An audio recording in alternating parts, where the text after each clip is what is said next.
गुरुग्राम से आई एक delivery agent की कहानी सोशल मीडिया पर दिलों को छू रही है। स्विगी के डिलीवरी एजेंट पंकज की कहानी बताती है कि ममता केवल मां की पहचान नहीं, परिस्थितियां जब मजबूर करती हैं तो एक पिता भी ममता की मिसाल बन सकता है। पंकज रोजाना अपनी 2 साल की बेटी को बाइक पर साथ लेकर फूड डिलीवरी करने निकलते हैं। यह कहानी सामने लाए हैं गुरुग्राम स्थित एक कंपनी के सीईओ मयंक अग्रवाल, जिन्होंने इसे लिंक्डइन पर साझा किया। मयंक बताते हैं, मैंने एक दिन स्विगी से खाना ऑर्डर किया। डिलीवरी एजेंट पंकज मेरे 2nd फ्लोर के घर के नीचे पहुंचा।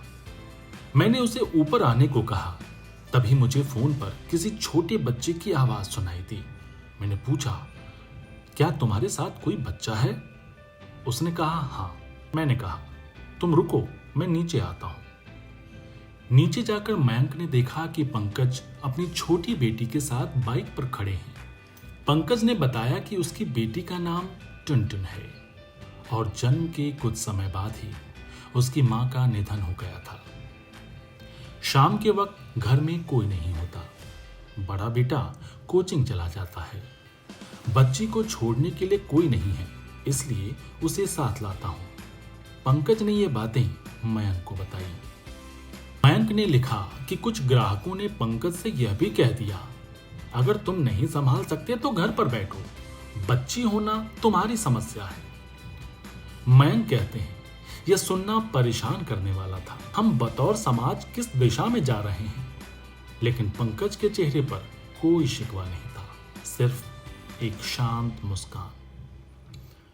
मयंक लिखते हैं, मिस्टर पंकज के पास ना तो कोई चाइल्ड केयर है, ना कोई सहारा है, तो बस एक पिता का प्रेम और कर्तव्य का भाव।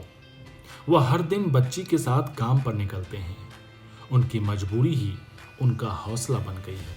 मयंक ने उम्मीद जताई कि स्विगी जैसी कंपनियां ऐसी डिलीवरी एजेंट्स के लिए सपोर्ट सिस्टम तैयार करेंगी। मयंक कहते हैं, मैंने अपनी ओर से जितना बन पाया किया, लेकिन पंकज की कहानी और उनकी बिटिया का मासूम चेहरा मेरे जहन में हमेशा याद रहेगा। ये याद दिलाता है कि जिंदगी कितनी मुश्किल हो सकती है और फिर भी हम कैसे मुस्कुराते हुए आगे बढ़ते हैं। अगर कोई इस कहानी को चाइल्ड सेफ्टी के चश्मे से देखे तो पहले उस मजबूरी को समझे जिसमें ये पिता जी रहे हैं। यह उनकी पसंद नहीं, परिस्थिति की पुकार है। और हाँ, कभी किसी पिता के प्यार को कम मत आंकिएगा।